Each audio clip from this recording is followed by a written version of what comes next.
Hello friends, मैं हूं इंद्रेश और आप देख रहे हैं टेक्निकल मंत्रा चैनल। दोस्तों, आज हम टैली की सेकंड क्लास यानी जो फाइनेंशियल अकाउंटिंग हम लोग पढ़ा रहे थे उसकी सेकंड क्लास हम स्टार्ट कर रहे हैं। सेकंड क्लास में हम क्या सीखेंगे? हम बेसिक टर्मिनोलॉजीज़ के बारे में सीखेंगे। यानी कि होता क्या है कि हम अकाउंटिंग की जो लैंग्वेज है उसमें हम शब्दों को कैसे बोलते हैं, ठीक है, उनको आज हम सीखेंगे ताकि हम अकाउंटिंग से जुड़ सकें। ठीक है, तो दोस्तों जिसको पहला वीडियो अच्छा लगा हो और पसंद आया हो तो उसको सब्सक्राइब कीजिए, शेयर कीजिए, कमेंट कीजिए। और हेलो दोस्तों, देखिए कल हम लोगों ने बेसिक जो गोल्डन रूल्स थे उसको हमने पढ़ा और अकाउंट्स के बारे में हमने पढ़ लिया कि कितने तरह के अकाउंट्स होते हैं। ठीक है, तो आज हम जो सीखने वाले हैं वो सीखने वाले हैं बेसिक टर्मिनोलॉजी। देखिएगा होता क्या है कि अगर हम इंजीनियरिंग कर रहे हैं तो हमें इंजीनियरिंग के शब्द आने ज़रूरी हैं, ठीक है ना। ऐसे ही जब हम बाही खाता या हम अकाउंटिंग सीख रहे हैं तो अकाउंटिंग की भाषा आना बहुत ज़रूरी होता है।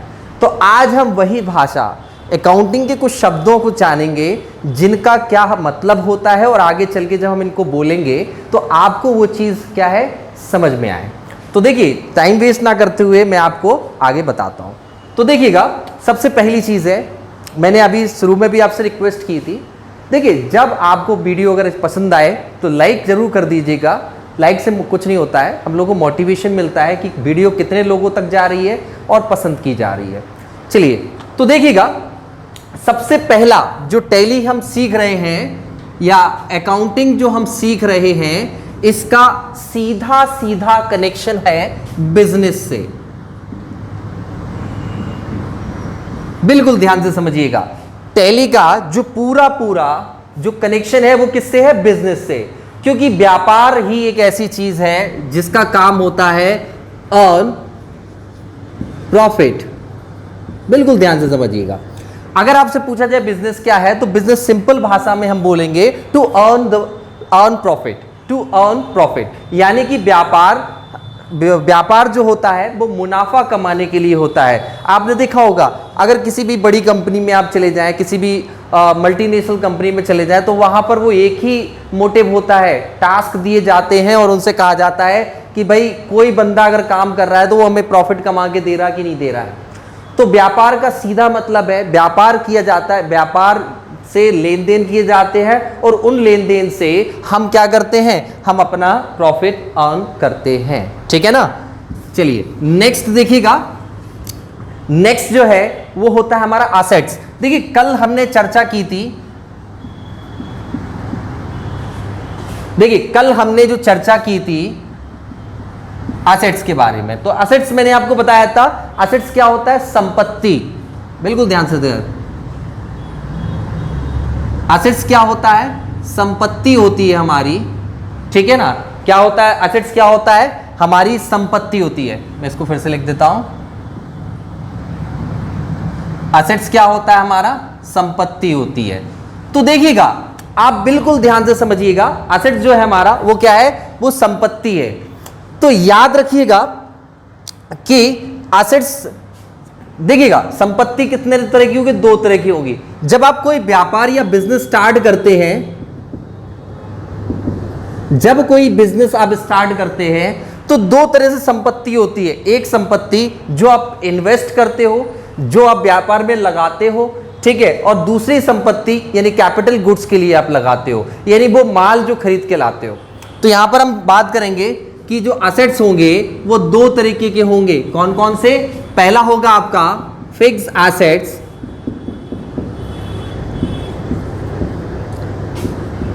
ठीक है, और दूसरा होगा आपका करंट एसेट्स।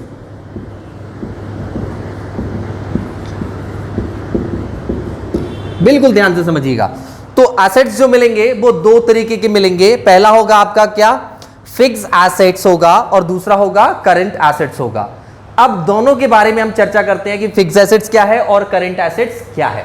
तो देखिएगा फिक्स एसेट्स, देखिए आप व्यापार के अंदर जो माल अपने लिए खरीदते हैं, व्यापार के अंदर जो माल आप अपने प्रयोग के लिए खरीदते हैं, जैसे कि कंप्यूटर हो गया आपका, हम बेच नहीं रहे, हम प्रयोग कर रहे हैं, कंप्यूटर हो गया, मशीन्स हो गई, मशीनरी हो गई, ठीक है, कुछ स्टेशनरीज हो गई, फर्नीचर हो गया, तो वो सारी चीजें किस में आ जाएंगी, वो आपके फिक्स एसेट्स में आ जाएंगी, जिनका हम प्रयोग करके बिजनेस कर रहे हैं, लेकिन वो हम उनको सेल नहीं करते और उनसे हम प्रॉफिट नहीं कमाते, उनसे हम प्रॉफिट नहीं कमाते।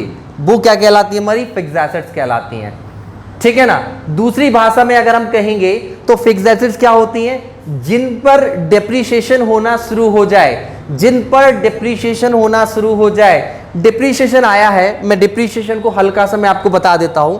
तो देखिए डिप्रिसिएशन क्या होता है, अगर आपसे बोला जाए डिप्रिसिएशन, ठीक है, तो डिप्रिसिएशन का मतलब होता है हाश। हाश मतलब जब कोई वस्तु, बिल्कुल ध्यान समझना, जब कोई वस्तु को हम प्रयोग करने लगते हैं तब उसके मूल्य में जो कमी होती है उसको हम क्या बोलते हैं, डिप्रिसिएशन बोलते हैं। बिल्कुल ध्यान से समझिएगा कि जब हम किसी वस्तु का प्रयोग करने लगते हैं उनके मूल्य में जो कमी आती है उसे क्या बोलते हैं हम लोग, डिप्रिसिएशन बोलते हैं। एक एग्जांपल से बताता हूं मैं आपको। आपने एक बाइक खरीदी, ठीक है ना, एक बाइक खरीदी जिसकी कॉस्ट 65,000 है, ठीक है, बिल्कुल रिसेंटली आप लेकर आए हो, और आप लेकर आने के बाद घर पर बैठे, आप घर पे जाने के बाद आप क्या करते हो, आप दूसरे ग्राहक यानी अपने फ्रेंड को बोलते हो कि मैंने एक बाइक खरीदी है, मुझे इसका कलर पसंद नहीं है या मुझे ये नहीं चाहिए, आप बताइए कितने में लोगे। तो जितनी कॉस्ट में आपने उसको खरीदा उतनी कॉस्ट में आप उसको सेल नहीं कर सकते, क्योंकि जिस समय आपने उसको खरीद लिया वही चीज डिप्रिशिएट होना शुरू हो जाती है, ठीक है ना।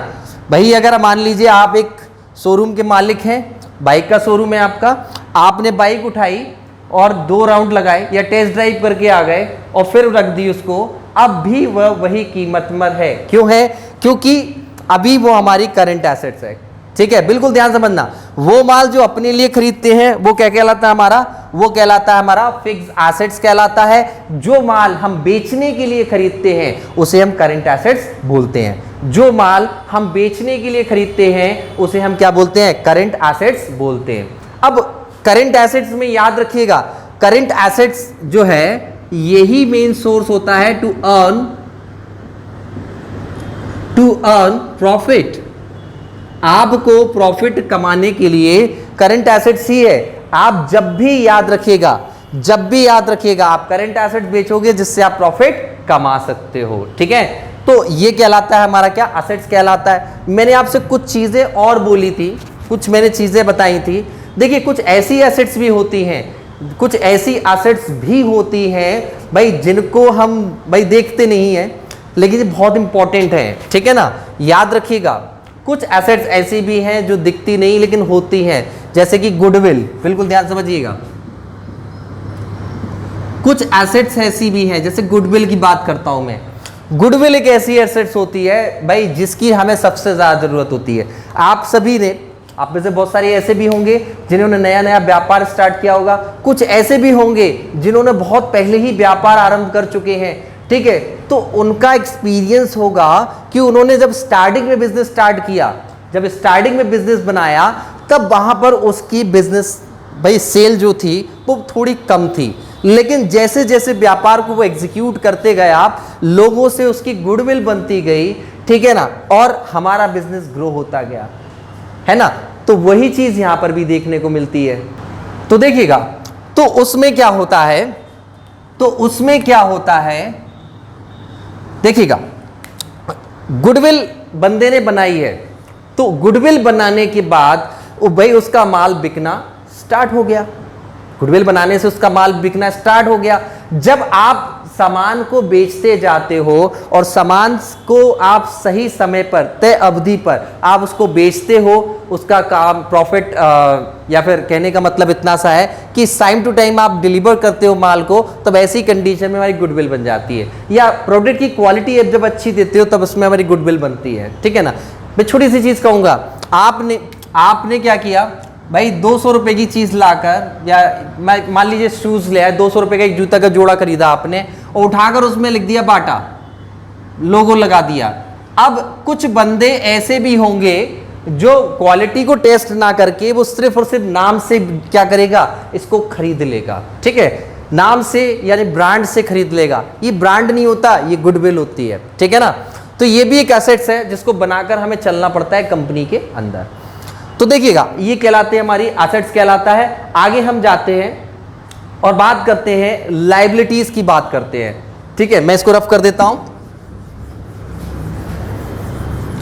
अब हम पढ़ेंगे कि क्या लायबिलिटीज क्या होती है, ठीक है, और उसके बारे में आपको पूरा एक्सप्लेनेशन मैं दूंगा कि लायबिलिटी क्या होती है। तो देखिएगा बात कर रहे हैं हम लायबिलिटी की।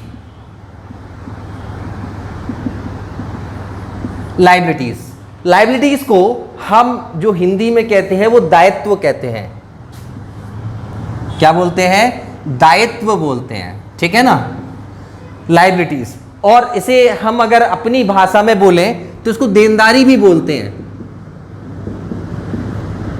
इसको हम देनदारी भी बोलते हैं। तो देखिएगा आपके बिजनेस के अंदर, बिल्कुल ध्यान से समझिएगा, आपके बिजनेस के अंदर आपकी कितनी देनदारी बकाया है, कितनी देनदारी बकाया है, वो आप क्या कर सकते हो, उसे हम लायबिलिटी बोलेंगे। जैसे सपोज दैट आपने अपना आप गए, आपने, आपसे बोला जाता है, कंपनी का मालिक बोलता है कि भाई हमारी कितनी लायबिलिटी है बताओ हमें। तो हम कहेंगे कि भाई आज की डेट में भाई 10 लाख की लायबिलिटी है। लायबिलिटी क्या होता है? भाई जिससे माल हमने खरीदा उसको पैसा नहीं दिया। समझ रहे हो बात को? जिससे माल खरीदा हमने उसको पैसा नहीं दिया, वो लायबिलिटी हो गई, ठीक है ना। तो ऐसी देनदारी जो होती है उसे हम लोग क्या बोलेंगे? लायबिलिटी बोलेंगे, ठीक है ना। लायबिलिटी के बाद हम पढ़ेंगे जो सबसे जरूरी है वो होता है कैपिटल, ठीक है। जब होगा क्या पढ़ेंगे हम लोग? कैपिटल। तो देखिएगा कैपिटल क्या होता है। कैपिटल जिसे हम लोग हिंदी बोलते हैं पूंजी बोलते हैं। जब भी कंपनी का मालिक, जब कंपनी व्यवसाय को स्टार्ट करता है तो वो एक पूंजी निवेश करता है, इन्वेस्ट करता है कैपिटल को, ठीक है। सपोज दैट ये मिस्टर राम है, मिस्टर राम ने क्या किया, एक बिजनेस स्टार्ट किया R&S सन्स के नाम से, ठीक है ना। R&S सन्स के नाम से क्या किया भाई, राम ने व्यापार आरंभ किया। अब राम ने व्यापार आरंभ किया तो कुछ ना कुछ एक अमाउंट निश्चित किया होगा कि इतना पैसा हमें इन्वेस्ट करना है, इतना पैसा हमें क्या करना है, इन्वेस्ट करना है। उसने 5 लाख रुपए बिजनेस में लगाए। दैट मीन्स कि इस बिजनेस का वर्किंग कैपिटल जो है, इस बिजनेस का वर्किंग कैपिटल जो है वो हो गया कितना, 5 लाख रुपीस हो गया। Is that clear? राम ने बिजनेस स्टार्ट किया राम एंड सन्स के नाम से, जिसमें उसने 5 लाख की पूंजी लगाई। अब हम कह सकते हैं उस कंपनी का वर्किंग कैपिटल 5 लाख रुपए है, ठीक है ना। इसके बाद एक और चीज देखिएगा, अब आता है कैपिटल गुड्स आ जाता है, कभी कभी कैपिटल गुड्स आ जाता है, यानी कि कंपनी में जितने रुपए का माल रखा हुआ है एज आ पूंजी। होता क्या है देखिएगा, किसी भी कंपनी के अंदर जाओ, अगर उसने क्या किया 5 लाख रुपए लगाया, उसने कहा 2 लाख रुपए मैं अपने माल के लिए निकाल देता हूं, इतने पैसों से हम लेन देन करेंगे। समझना बात को, इतने पैसों से हम क्या करेंगे, लेन देन करेंगे, उतना फिक्स रहेगा, उससे जो मुनाफा होगा वो उसका संचालन, हम कंपनी का संचालन करेंगे। तो यहां पर वो कहलाता हमारा कैपिटल गुड्स कहलाता है। क्या कहलाता है? कैपिटल गुड्स कहलाता है, ठीक है। तो ये हो गया पूंजी। पूंजी क्या होती है भाई, व्यापार में जितना पैसा निवेश किया जाता है वही हमारी पूंजी होती है, और एक फिक्स अमाउंट जो हम अपने करंट एसेट्स के लिए निकालते हैं, यानी कि हम वो माल जिसको बेचने के लिए खरीदते हैं उसके लिए निकालते हैं, उसे हम कैपिटल गुड्स बोलते हैं। क्या बोलते हैं? कैपिटल गुड्स बोलते हैं, ठीक है। तो ये चीज क्लियर हो गई। आगे बात करें, हम सेल्स की बात करेंगे। देखिएगा सेल्स की बात करेंगे तो देखिएगा जो माल हम बेचते हैं उसे हम क्या बोलते हैं, सेल्स बोलते हैं। एक ऐसी प्रोसेस जिसमें हम क्या करते हैं, हम 2 या 2 से ज्यादा लोग मिलकर क्या करते हैं, वस्तुओं का आदान प्रदान। देखिएगा पुराने टाइम पे वस्तुओं से वस्तु ली जाती है, आज करेंसी है, तो क्या होता है, करेंसी से वस्तु का आदान प्रदान होता है। ठीक है, तो और उस पूरी प्रक्रिया को हम क्या बोलते हैं, ट्रांजैक्शन बोलते हैं। आदान प्रदान यानी लेन देन की जो प्रक्रिया है उसे हम क्या बोलेंगे, उसे हम ट्रांजैक्शन बोलते हैं। और जब हम कोई माल बेचते हैं, ठीक है, जब हम कोई माल बेचेंगे उसे सेल्स बोलेंगे। और दो तरह के सेल्स करते हैं हम लोग, एक करते हैं कैश सेल करते हैं, कैश सेल जो कि हम कैश बुक में लिखते हैं, ठीक है ना, और दूसरी होती है क्रेडिट सेल होती है, जिसको हम सेल्स रजिस्टर में लिखते हैं। रजिस्टर बोल दो या बुक बोल दो, सेल्स बुक में वो लिखते हैं या सेल्स रजिस्टर में लिखते हैं।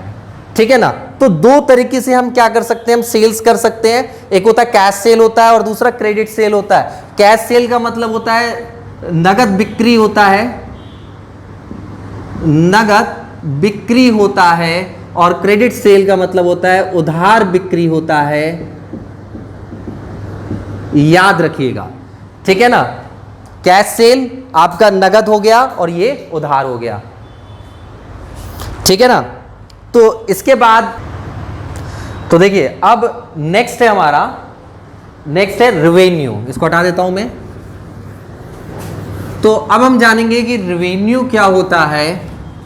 ठीक है ना, तो देखिएगा हमने लिखा रेवेन्यू।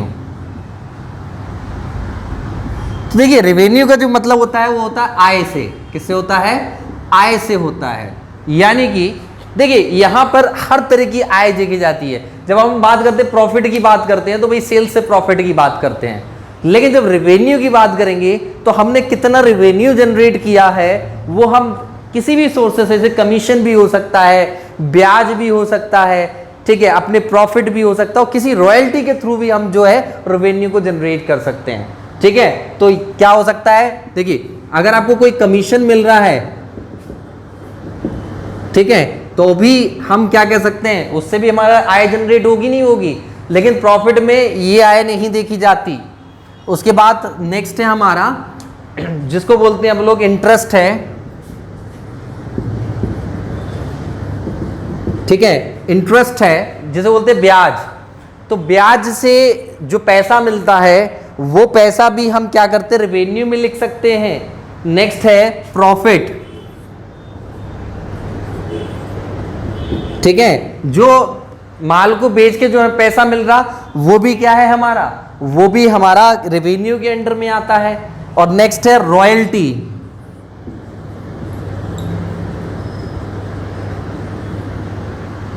ठीक है, तो जितनी भी आप रॉयल्टी जनरेट करोगे, मतलब जितना भी आपको रॉयल्टी वगैरह मिल रही किसी चीज की, तो वो भी आपका किस में आ जाएगा, वो भी आपका रेवेन्यू में आ जाएगा। ठीक है, यानी कि देखिएगा प्रॉफिट तो प्रॉफिट है ही है, प्रॉफिट तो प्रॉफिट है ही है, लेकिन अगर हम बात करें आय की तो यानी याद रखिएगा कि यहाँ तो प्रॉफिट से तो लाभ हो ही रहा आपको, लेकिन आय क्या है, आय के अलग अलग साधन भी हो सकते हैं और भी हो सकते हैं। मैंने आपको सिर्फ कुछ बता दिए कि भाई इनसे अपन लोग रेवेन्यू जनरेट कर सकते हैं।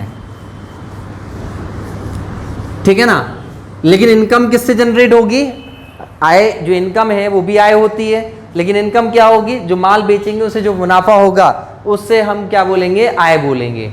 फिर उसके बाद आता है एक्सपेंस आता है हमारा, उसके बाद आता है एक्सपेंस यानी कि खर्चे। ठीक है, उसके बाद क्या आता है, एक्सपेंस यानी कि व्यय। बिल्कुल ध्यान से देखिए, जो भी हमारे खर्चे होते हैं, जो भी हम क्या करते हैं भाई, जो भी हम खर्चे करते हैं, एक बात याद रखिएगा, एक्सपेंस और एक्सपेंडिचर में यही फर्क है। बहुत से लोग पूछते हैं सर एक्सपेंस क्या है, एक्सपेंडिचर क्या है। एक्सपेंस खर्चे जो हो गए, लेकिन एक्सपेंडिचर्स जो है वो करेंटली जो खर्चे चल रहे हैं या होंगे उन्हें हम एक्सपेंडिचर्स बोलते हैं। ठीक है ना, तो याद रखिएगा एक्सपेंस और एक्सपेंडिचर में ये फर्क होता है। Next one is income. अभी हाल मैंने बताया आय, इनकम भी आय होती है। ठीक है, इनकम भी क्या होती है, आय होती है, जो कि किसी माल को बेचकर, ठीक है, हम अपने एक कंपनी की माल को बेचकर हम लोग जो जनरेट करते हैं वो इनकम होती है। लेकिन रेवेन्यू जो अदर सोर्सेज से भी हम जो रेवेन्यू जनरेट करते हैं, जो आय जनरेट करते हैं, उसे हम रेवेन्यू बोलते हैं। ठीक है, नेक्स्ट है आपका प्रॉफिट, ठीक है, प्रॉफिट जिसे हम लोग क्या बोलेंगे, लाभ, जिसे क्या बोलते हैं, लाभ बोलेंगे, ठीक है। तो देखिएगा कंपनी के अंदर, बिल्कुल ध्यान समझिएगा, कंपनी के अंदर दो तरह के प्रॉफिट होते हैं, एक होता है ग्रॉस प्रॉफिट और दूसरा होता है नेट प्रॉफिट।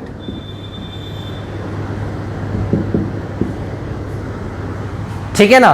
कंपनी के अंदर अगर हम देखेंगे तो दो तरह के प्रॉफिट होते हैं, पहला होता है ग्रॉस प्रॉफिट होता है और दूसरा क्या होता है, नेट प्रॉफिट होता है। ग्रॉस प्रॉफिट होता है और नेट प्रॉफिट होता है। ग्रॉस प्रॉफिट क्या निकाला जाता है, ग्रॉस प्रॉफिट में हम क्या करते हैं, जो सेल हुई है और एक्सपेंस को घटाने पर हम क्या निकालते हैं, अपना ग्रॉस प्रॉफिट निकालते हैं। सेल से हम एक्सपेंडिचर निकाल देते हैं, मतलब जितने की हमारी सेल्स हुई है, मतलब मान लीजिए हमारा 1 लाख रुपए का माल बिका है, ठीक है ना, 1 लाख रुपए का माल बिका है और मान लीजिए 10,000 रुपए हमारा खर्चा हुआ है, उसको हटा देंगे तो हम कहेंगे हमारा 90,000 का प्रॉफिट हो गया हमें। या रॉ मटेरियल, भाई रॉ मटेरियल हमारा 1 लाख रुपए का था, हटा दिया, हमें क्या मिल गया भाई, 90,000 का प्रॉफिट हुआ।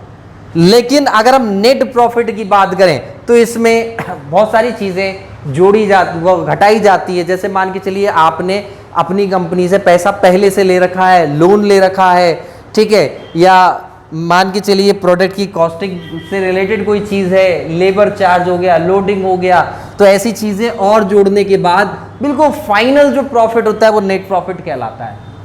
ठीक है भाई, ये प्रॉफिट क्या है, ग्रॉस प्रॉफिट क्या है, ये प्रॉफिट है सेल्स में से हमने खर्चा घटा दिया कि हमारा इतना लगा था, इतना हो गया, इतना मिल गया हमें।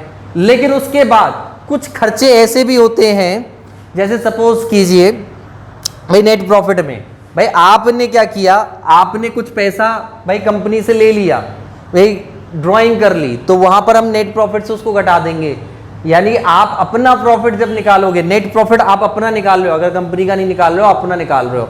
सपोज कीजिए कंपनी को ग्रॉस, आपका ग्रॉस प्रॉफिट 5,000 है या 5 लाख है, ठीक है ना, 1 साल का पूरा, और 1 लाख रुपए आप पहले ही निकाल चुके हो, तो ये घटाने के बाद 4 लाख रुपए आपका नेट प्रॉफिट हो जाएगा।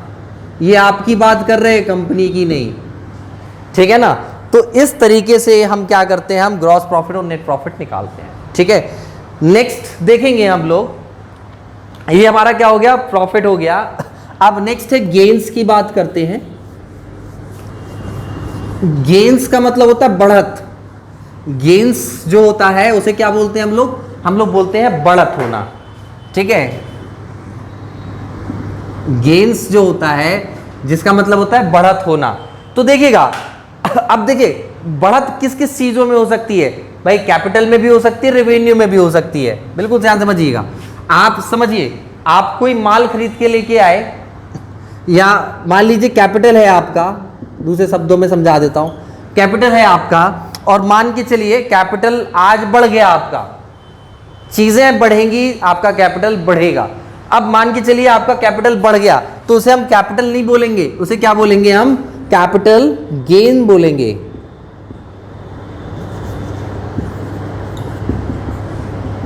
कैपिटल क्या बोलेंगे, गेन बोलेंगे। ठीक है ना, ठीक है। अगर मान के चलिए आपका रेवेन्यू है, आपका रेवेन्यू है और वो बढ़ रहा है, समझिएगा रेवेन्यू बढ़ रहा है, आप और अलग संसाधनों से आप अपना प्रॉफिट अचीव करना स्टार्ट कर दिया, अपनी आय को बढ़ा लिया, तो हम उसे रेवेन्यू गेन बोलेंगे।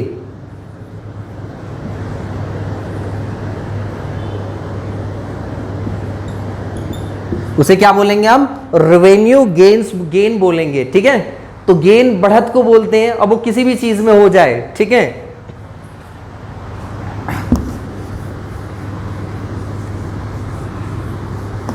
नेक्स्ट है हमारा टर्नओवर। नेक्स्ट है हमारा जो है टर्नओवर। टर्नओवर को टर्नओवर ही बोला जाता है। ठीक है, टर्नओवर को हम क्या बोलते हैं, हम टर्नओवर भी बोलते हैं। ठीक है, तो टर्नओवर किसको बोलते हैं हम लोग, नगद से बोलते हैं। नगद प्लस जो आपके पास नगद रखा हुआ है वो हो गया, और प्लस जो आपका कैश सेल हुआ है, ठीक है। टर्नओवर बिल्कुल ध्यान समझिएगा। टर्नओवर क्या होता, नगद हो गया और प्लस जो कैश सेल होगा, उन दोनों को जोड़ देंगे तो हमें क्या मिलेगा, हमारा टर्नओवर मिल जाएगा। टर्नओवर पूरे दोनों चीजों को जोड़कर बोला जाता है। ठीक है, पहला हो जाएगा हमारा नगद और दूसरा उसमें क्या होगा, जब हम कैश सेल को जोड़ देंगे तो वह हमारा क्या कहलाएगा, टर्नओवर कहलाएगा। टर्नओवर सादा सिंपल शब्दों में बोलेंगे तो सारे पैसों को बोला जाता है कि हमारा ओवरऑल टर्नओवर क्या है। आप नगद पैसा जो रखे हो और जो आपके पास कैश सेल हो गई है, उन दोनों को मिलाओगे तो जो पैसा आपके पास आएगा वो आपका टर्नओवर कहलाएगा। ठीक है ना, वो क्या कहलाता है, टर्नओवर कहलाता है। या एक चीज और है, या फिर अपन ये भी कह सकते हैं कि कुल सेल को, जितनी भी आप सेल कर रहे हो वो आपका टर्नओवर है। सपोज कीजिए एक साल में आप 5 लाख की सेल करते हो तो आप कहोगे कि मेरा टर्नओवर 5 लाख का हो गया है। अगर आप 50 लाख की सेल करते हो तब आप कहोगे कि मेरा टर्नओवर 50 लाख का हो गया है। तो टोटल सेल्स को भी हम क्या बोलते हैं, टर्नओवर बोलते हैं, लेकिन नगद सेल को। ठीक है ना। नेक्स्ट देखेंगे हम लोग। अब इसके बाद है नेक्स्ट है प्रोपराइटर। तो देखिएगा प्रोपराइटर क्या होता है उसके बारे में हम सीखेंगे। यहां पर देखिए प्रोपराइटर, नेक्स्ट है हमारा प्रोपराइटर। ठीक है, प्रोपराइटर का मतलब होता है, देखिएगा ऐसे बोलते हैं अपन लोग, स्वामित्व। तो देखिएगा प्रोपराइटर मतलब होता है स्वामित्व। तो देखिएगा जो बंदा कैपिटल लगाता है उसे हम क्या बोलते हैं, प्रोपराइटर बोलते हैं। जो बंदा कैपिटल लगाएगा बिजनेस के अंदर वो क्या कहलाएगा, प्रोपराइटर कहलाएगा। ठीक है ना। तो प्रोपराइटर स्वामित्व, या हम कह सकते हैं सिंपल भाषा में कि जो बिजनेस के अंदर पूंजी लगाता है वो उसका प्रोपराइटर कहलाता है। एक चीज और याद रखिएगा कि फिर आ जाता है पार्टनरशिप।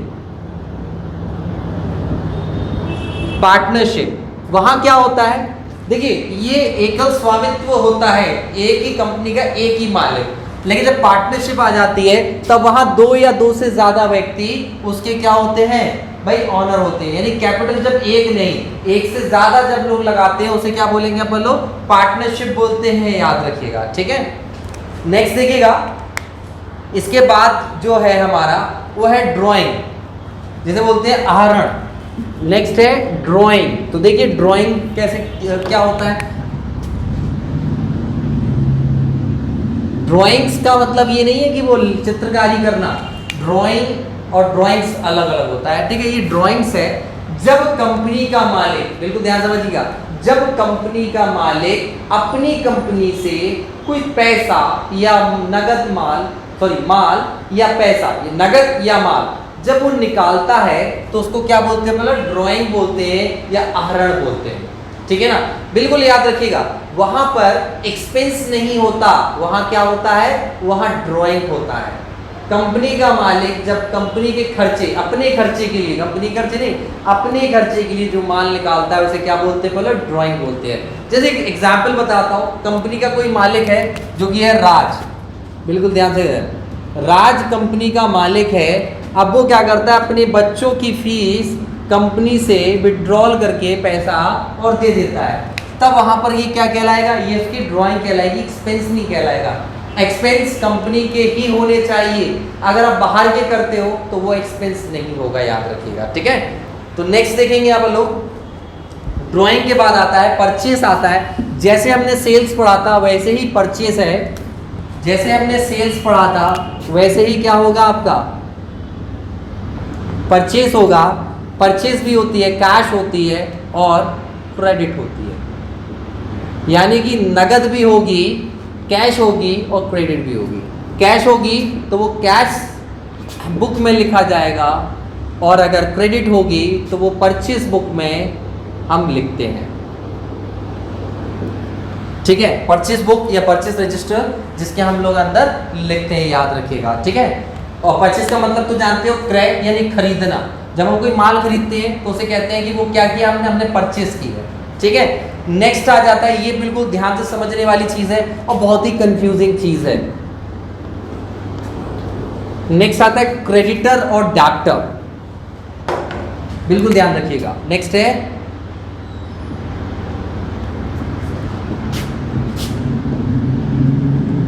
क्रेडिटर और डेब्टर। तो यहां पर बिल्कुल एक चीज याद रखनी है, अगर आपको ये चीज नहीं आती है कि कौन क्रेडिटर है और कौन डेब्टर है, अगर आप नहीं समझ पाते हो तो मैं एक चीज बताऊंगा जिससे आप बिल्कुल, आपको दिमाग में बिल्कुल समझ में आ जाएगा कि एक और होता है जिसे बोलते हैं अपन लोग बैड डेब्टर बोलते हैं। बैड डेब्टर, देखिए कंपनी के अंदर ऐसे डेब्टर जिनको हमने माल तो बेचा है, जिनसे हमें पैसा लेना है लेकिन वो दे नहीं रहे, वो कहते हैं बैड डेब्टर की कैटेगरी में। बैड क्रेडिटर नहीं होता, सिर्फ बैड डेब्टर होता है। तो ऐसे बंदे जो हमने जिसको माल बेचा, देखो यहाँ पर क्लियर हो गया ना।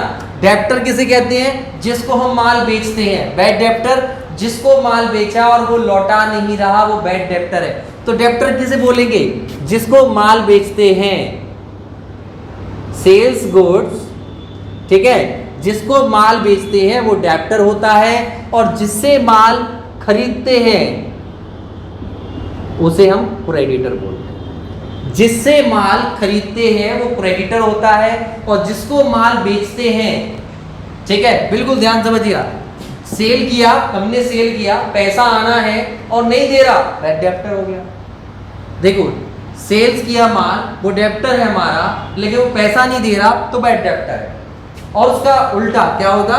परचेज, जिससे हमने माल खरीदा है, ठीक है, जिसको आप पैसा देना है, वो क्रेडिटर होगा। ठीक है, क्रेडिटर आपसे पैसा लेगा और डेब्टर आपको पैसा देगा। पैसा जो डेबिट करवाएगा आपके अकाउंट में वो आपका डेब्टर है, और जो माल आपसे क्रेडिट करवाएगा, निकलवाएगा, ठीक है, तो वो क्या कहलाएगा? आपका भाई क्रेडिटर कहलाएगा। ठीक है ना। तो ये दो तरीके से मैंने आपको बता दिया, समझने में आसानी होगी। नेक्स्ट है हमारा डिस्काउंट। नेक्स्ट और लास्ट है हमारा डिस्काउंट। ठीक है, नेक्स्ट और लास्ट है हमारा क्या है? डिस्काउंट है। तो सबसे पहले समझेंगे डिस्काउंट होता क्या है। देखिए, जब हम कोई माल खरीदने जाते हैं, जब हम कोई माल बेचते हैं, तब उसमें दी गई छूट को हम डिस्काउंट कहते हैं। ठीक है, डिस्काउंट दो तरीके की होती है, याद रखिएगा। पहली होती है कैश डिस्काउंट होता है हमारा, और दूसरा होता है ट्रेड डिस्काउंट होता है।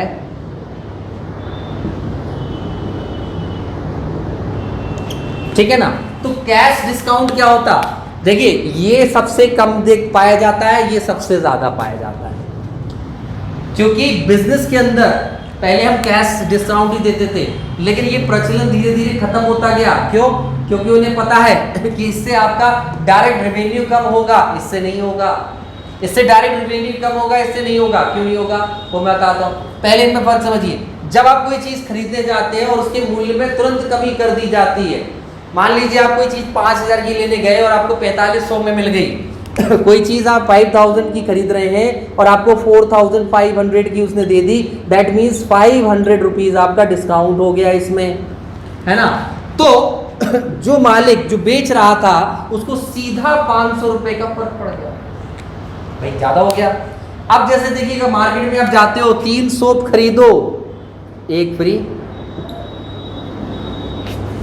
एक क्या हो गया आपका? फ्री हो गया, यानी 3 खरीदने पर 1 फ्री। टीवी खरीदो, डीवीडी प्लेयर ले जाओ, ठीक है, ये क्या हो गया? ये हमारा यहाँ पर ट्रेड डिस्काउंट होता है। बाइक खरीदो, आपको जैकेट फ्री मिलेगी, ठीक है, तो ये क्या है? ये ट्रेड डिस्काउंट होता है। लैपटॉप खरीदो, बैग फ्री मिलेगा, तो ये ट्रेड डिस्काउंट होता है। ट्रेड में क्या होता है कि जो उसकी कॉस्ट होती है, जैसे मान के चलिए आपको कोई चीज कॉस्ट मिल रही है, मान लीजिए सोप का ही ले लेते एग्जाम्पल, भाई 15 रुपए का एक सोप हैगा, कंपनी को कितने का मिला? 15 का थोड़ी ना मिला, 15 का आपके लिए है। जब वो ट्रेड करता है तब वो उस सोप का देखिए, डिस्ट्रीब्यूटर से लेकर रिटेलर तक मार्जिन नहीं लगता। इसलिए कंपनी द्वारा अगर एक सोप निकाला गया है 4 रुपए या 5 रुपए का, वो आप तक पहुंचता है और आपको डायरेक्टली 15 रुपए का लाभ होता है। क्यों? क्योंकि जब कोई बंदा 3 खरीदेगा, 4 का बंडल वो दे रहे हैं पैक करके, यानी कि अब 4 चीज आपको दे रहे हैं, तो 3 का पैसा लगा रहे हैं, भाई 3 ही तो आपको बेचना है, एक तो फ्री है ना, तो इसीलिए डिस्ट्रीब्यूटर, होलसेलर, रिटेलर्स तक जो है एक शॉप फ्री चला आता है चिपक कर, उन्हें बेचना पड़ता है। उसका मार्जिन नहीं लेते लेकिन बेचना पड़ता है। वो किस लालच में बेचते हैं, कोई सिंगल खरीदेगा हम सिंगल बेच देंगे। तो ये कहलाता है हमारा ट्रेड डिस्काउंट। और ये क्या कहलाता है हमारा कैश डिस्काउंट। कैश डिस्काउंट में नगद छूट दे दी जाती है, भाई खरीदो 200 कम दे देना, चलो हटाओ रफा दफा करो मामला, तो वो कहलाता है हमारा कैश डिस्काउंट। तो गाइज ये था आज का सेशन। आज के सेशन में मैंने आपको बेसिक टर्मिनोलॉजीज बताई। बेसिक टर्मिनोलॉजीज में मैंने आपको अकाउंट की एक एक चीज मैंने आपको बता दी है जिनका प्रयोग हम आगे करेंगे। तो उम्मीद करता हूं कि ये सेशन आपको बड़ा पसंद आया होगा। अगर पसंद आया है तो सब्सक्राइब कर लीजिए चैनल को, ठीक है, लाइक बटन को प्रेस कर दीजिए, नीचे कमेंट में आप जो भी आपको दिक्कत हो वो लिख दीजिए और दबा कर शेयर करो ताकि इस चीज़ें लोगों तक पहुंच सके। धन्यवाद।